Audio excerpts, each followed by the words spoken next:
right at the top, right there. You might think, well, if I'm in my car going over a bridge and I'm moving forward, it's easiest to assume that I'm going to roll straight forward and that I should roll up to 70.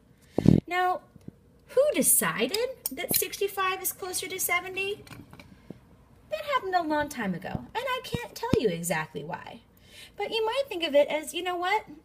It's safest to assume that if I'm going to spend $5 extra, I might as well include the extra 5 so that I know that I'm spending that much extra money. All right, so I whipped out where we counted by tens because say on the way home I stop at 7-Eleven and I want to get a can of iced tea.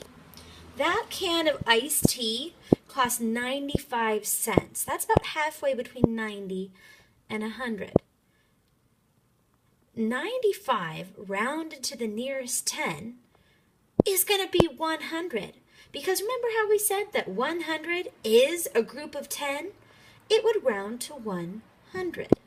We're going to look at one more example, and I want you to remember about how when we counted by tens and we counted by hundreds, there were times when groups of 10 stopped at the hundreds because hundreds are groups of 10 and they're groups of 100, both at the same time. So my question might be, what is 295 rounded to the nearest 100? Let's check it out. 295 would be about right here. It's about halfway between 290 and 300. What is 295 rounded to the nearest 10? Well, we learned that if something is halfway between two numbers, we're going to round up. So sometimes when you round to the nearest 10, your answer might be 100 because 100 counts as a group of 10. We're going to do another example problem about rounding to hundreds. So my question would be, what is 220 rounded to the nearest 100? 220 rounded to the nearest 100 when we count by hundreds. So is 220 closest to 200, because that's a group of 100, or is it closer to 300, because that's another group of hundreds? You might notice, wow, it's only 20 spots away from 200, and it's much more than that between 220 and 300.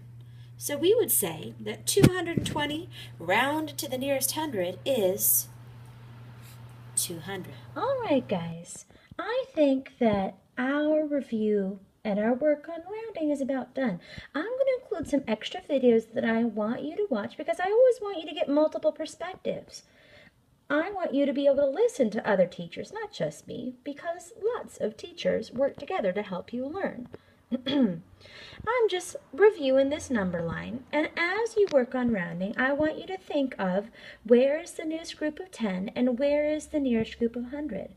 You might want to pull out a number line for some of your work, and don't be afraid to write down groups of 10 and groups of 100 as you work.